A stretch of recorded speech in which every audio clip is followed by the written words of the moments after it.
To reshape vegetable food systems in low-income countries, there's a real need to work on both demand, pull, and supply, push, and governance. Consumers may need convincing to consume vegetables because they may have food safety concerns, or they may have negative perceptions about vegetables in general.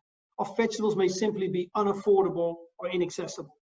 We really need to understand the true barriers to enhance vegetable consumption and, of course, then devise appropriate interventions to boost demand. Much work is also needed on the supply side, push. And I talked a lot about that in this presentation. There's a tremendous scope to provide vegetable farmers with better technology, starting with quality seed. But seed is not enough.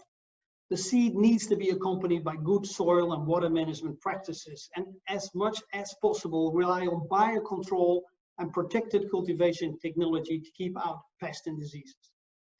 Moving beyond precision horticulture towards a nature-positive horticultural approach based on agroecological principles and investments in soil and plant health is highly desirable, but it may not be easy to implement because of precarious land tenure situation for many peri-urban and urban vegetable growers in low-income countries.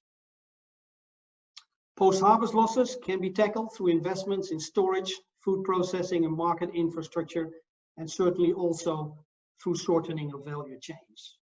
All of this will require adaptive, participatory learning and action research with stakeholders across the vegetable value chain, including farmer organizations and small and medium-sized enterprises involved in input provision, processing, distribution, and marketing. Green growth of the vegetable sector in low-income countries will also require solid governance and political leadership at different levels and public-private sector collaboration. Healthy food systems for people and planet need to be built bottom-up, with all stakeholders having a say, from producers to traders and consumers, and with balanced involvement of food businesses, civil society, health and education sectors, and local policy and decision makers.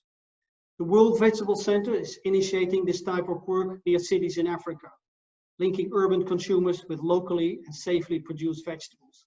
In West Africa, this is done with support from the European Union and the Netherlands, and in East Africa with support from the IKEA Foundation.